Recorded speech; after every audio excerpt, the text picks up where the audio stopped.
Well, good evening and thank you for joining us. I'm Devin Truby. The opioid epidemic is a severe problem and it's worsened during the coronavirus pandemic. That's why law enforcement here and around the country had their 20th Take Back Day event today to collect your unwanted prescriptions. Fox's Tessa Bentulan is working for you to explain how this could slow the trend. Tessa.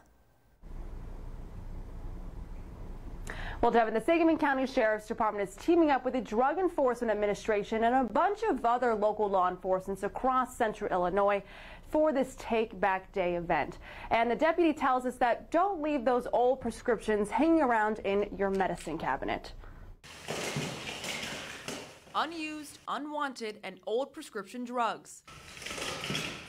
If you don't need it, the Sangamon County Sheriff's Office will take it. The goal behind it is to have a safe way for people to have a safe way to dispose of prescription medications. The Sheriff's Department working with the Drug Enforcement Administration and 51 other local law enforcement agencies in central Illinois to take your medications on Saturday. Anthony Mayfield, captain of operations with the Sheriff's Office, says they have a lot of older people who like to bring their prescriptions.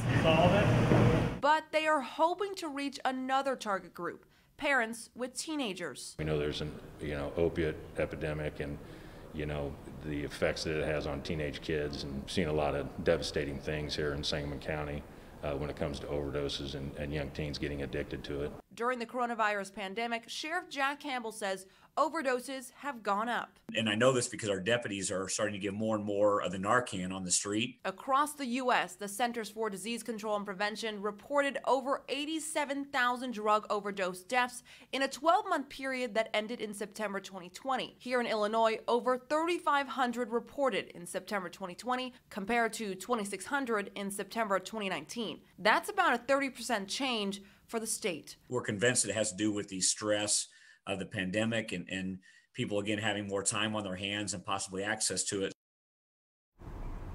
And the DEA says that the Sheriff's Office collected over 277 pounds of drugs today. From here, the DEA will take those drugs to a facility in Indianapolis to be properly destroyed. Reporting live in our station, Tessa Bentulan. Devin, back to you. Thank you, Tessa. Springfield police collected 101 pounds of old prescriptions today, and there will be another Take Back Day in October.